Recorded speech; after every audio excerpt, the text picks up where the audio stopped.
Hello everyone, আজকে চলে গেলাম আমরা হাঁস মুরগির মেলা দেখতে। আমরা জানতাম না যে আজকে হাঁস মুরগির মেলা হবে। আমাদের বাসা থেকে যেতে প্রায় 30 মিনিট সময় লেগেছে। পরে যেয়ে দেখি অনেক ধরনের জুতা, ড্রেস, এক পাশে হাঁস মুরগি।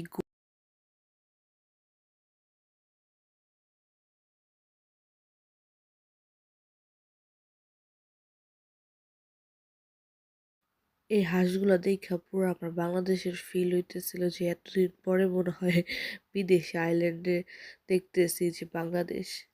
আর এই পনিগুলো এত সুন্দর। পরে এটাও আমি ফার্স্ট টাইম দেখলাম। আর এই মুরগিগুলো একটা ছিল 15 ইউরো করে। পরে আমরা 4টা মুরগি নিই আর একটা হাঁস নেই। আয়ারল্যান্ডে আসার পর 1 বছর পরে আজকে মনে হয় তাজা মুরগি খেলাম। পরে এদিক দিয়ে এক সাইড থেকে সার্কাস হইতেছিল। হ্যালো এভরিওয়ান, আজকে চলে গেলাম আমরা হাঁস মুরগির মেলা দেখতে। আমরা জানতাম না যে আজকে হাঁস মুরগির মেলা হবে। আমাদের বাসা থেকে যেতে প্রায় 30 মিনিট সময় লেগেছে। পরে যেয়ে দেখি অনেক ধরনের জুতা, ড্রেস, এক পাশে হাঁস মুরগি।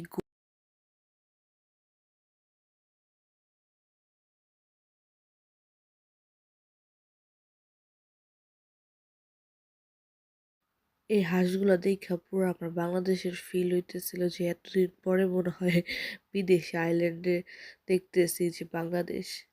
আর এই পনিগুলো এত সুন্দর। পরে এটাও আমি ফার্স্ট টাইম দেখলাম। আর এই মুরগিগুলো একটা ছিল 15 ইউরো করে। পরে আমরা 4টা মুরগি নিই আর একটা হাঁস নেই।